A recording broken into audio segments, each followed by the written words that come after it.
Hi, kids.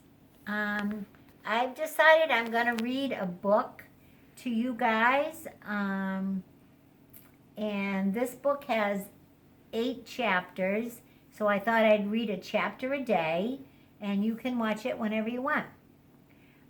This book is called Ickie, Rickie, Toilet Paper Mummy. Chapter 1 is Homework, Cheese, and the Booger Bubble Freakout, starring the not-so-safe watermelon bike helmet. "Rickie, what is that on your face?" asked Ickie Rickie's teacher, Miss J. "It's my homework," said Rickie. "It looks like cheese," said Ms. J. "It is cheese," said Rickie. "Why, oh why, Rickie, is your homework made out of cheese?" "Because I couldn't find my bike helmet," said Rickie. "I don't understand," said Miss J. "Yesterday, Gus came over to my house and wanted to go bike riding. I couldn't find my bike helmet, so instead of wasting time looking for it, I decided to make one. I brought a watermelon from the kitchen out to the front steps. I cut it in half with a plastic knife because I'm not allowed to use real knives. That took forever. Then I scooped out all the insides. I put the watermelon on my head, and it looked really cool. Then Gus wanted a watermelon helmet too, so we made one from the other half of the watermelon. We didn't know if the helmets were safe for bike riding, so we tested them. We dropped things on them like a book, splot, and a shoe, clump, and a wrench, blonk, and then a really big book, kaplop. Then we did one more test, and we ran into a wall as hard as we could. The helmets cracked, and the juices and gunk ran all over our faces. We couldn't go bike riding. All that testing had made us hungry, so we went back to the steps and scraped the watermelon insides into a bowl. But there were ants in the inside now, and a leaf and a stick. I don't eat ants. It's not fair to them. We let the ants have the watermelon, and we picked out the seeds.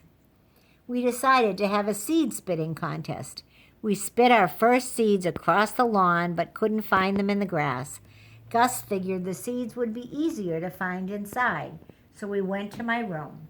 At first, we weren't very good, and the seeds went all over the place.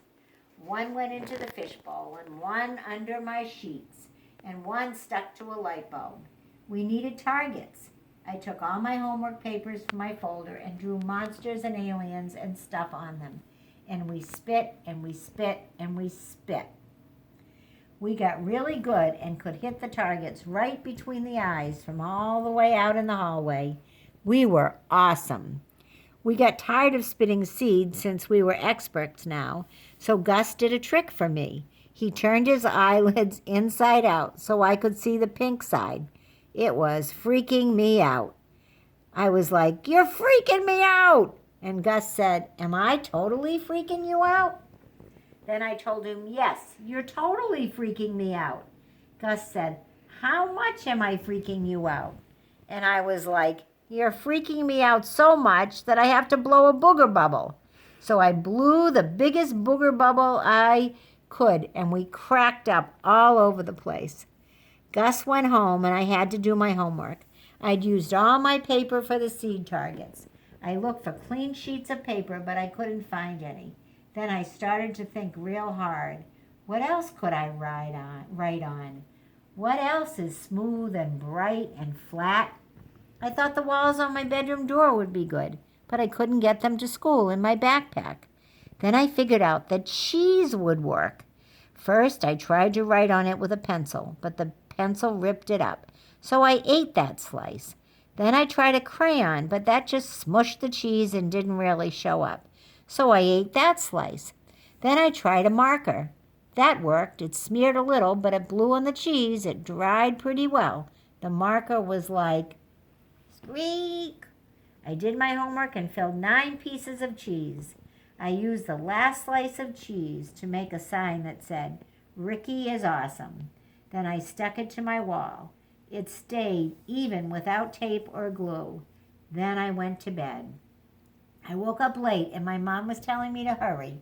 I went to put the homework in my backpack, but it was stuck to my desk. I tried to peel the cheese off my desk, but it just ripped. I used a fly swatter to scrape the slices off and stuck them in my folder. One got all rolled up, but I was able to fix it. My mom was yelling, "Come on, Rickie, you'll miss the bus. You'll be late for school." So I had to leave without eating breakfast. On the bus, I was getting really, really hungry. I didn't want to eat my lunch because then I wouldn't have lunch at lunchtime. So I started to eat the cheese, even though it was my homework. At first, I couldn't even taste the marker, but after 2 slices, it got kind of gross. Then Gus was like, "What are you eating?" I told him I was eating homework cheese. And then Stu was like, "Hey, I love cheese. Can I try homework cheese?" So Gus and Stu tried a slice of homework cheese. They didn't like it. We bit holes in the cheese and made bank robber masks. They stuck to our faces without any strings or anything. Gus still had some watermelon seeds in his pocket. So then we decorated the mask and made them look even cooler. "Don't they look cool, Ms. J?" Rickie asked. "Yes, Rickie, they look cool," Ms. J said. "It seems like you really tried to do your homework. Do it tonight and I will accept it." "I don't know if I can do it tonight," said Rickie. "Why not?" asked Ms. J. "Because," said Rickie, "life can get really busy and you need food to give you energy. I always have a snack on hand so I don't get slowed down." Spaghetti is a great snack. It's easy to make, fun to eat, and fits into any size pocket. You can even ball it up and keep it in your sock or your hat. If spaghetti seems dull for a snack, spice it up with a meatball and extra tomato sauce. Meatballs and sauce also fit well into most any pocket. For the kid on the go, spaghetti is the answer. And remember, kids, plastic is bad for the earth and harmful to the environment. Skip the plastic bags and stuff this yummy treat anywhere you go. You'll be ready for a fun-filled, high-energy, spaghetti-powered day. The end.